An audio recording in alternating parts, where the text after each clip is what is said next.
Audi A6 Allroads uz jaudas stenda šodien 14. gads. Izmērījām, viņam ir jābūt 313 zirgspēki un 630 griezes moments, bet reāli bija 600 grieze un nepilni 300 zirgspēku.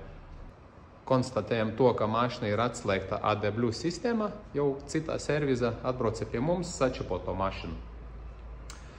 Tātad nolaisim oriģinālu failu, izņemam vadības bloku, pārbaudījam uz galda un uztaisījam savu pilnvērtīgu steidžu viņam. Tad pēc čipošanas mēs viņam sasniedzam 350 zirgu. Reālu zirgus mēs viņu izmērījam viņu uz jaudas stenda, nevis uz ceļa un izdomātiem cipariem. Un 670 griezes moments. Tad oriģināli viņam bija reāli 300 un 600 un tagad 350 un 670. Bet mēs redzam, ir līkņa kritums gan uz oriģināla, gan uz modificētā faila.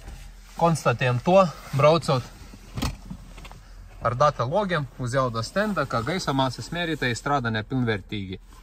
Tad redzat, šajā vietā, 1, 2, 3, viņš krīt lejā, viņš maksimāli padod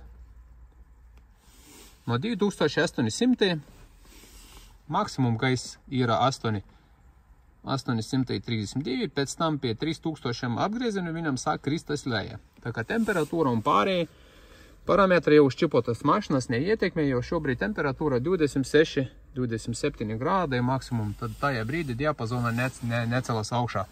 Būs nepieciešams tai mašinai pievērst uzmanību gaisa masas mērītājiem. Tā kā braucot uz jaudas stenda, ne tikai uzzinājiet jūs reālu jaudu mašinai, kā ir sačipota mašina, cik ir kvalitatīvi sačipota kādi parametri, bet arī kādas problēmas slēpas iekšā motorā, ko būs nepieciešams novērst un būs vēl labāka jauda mašinai. Jauku dienu jums! Ātā!